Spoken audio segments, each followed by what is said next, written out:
السلام عليكم ورحمة الله وبركاته. يعني انقطعت فترة عنكم، لكن في هذا الجو الماطر يعني الرائع، مش عارف إذا تروا قوس قزح يظهر أو لا يظهر.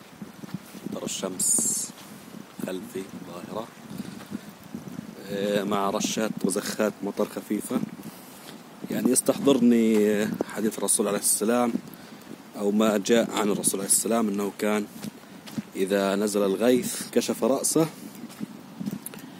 وهذه من السنن ربما تكون المهجورة يعني.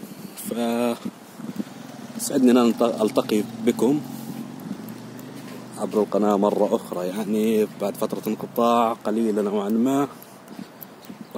سأحاول إن شاء الله أن أعود لكم بشيء جديد أو نوع محتوى مميز.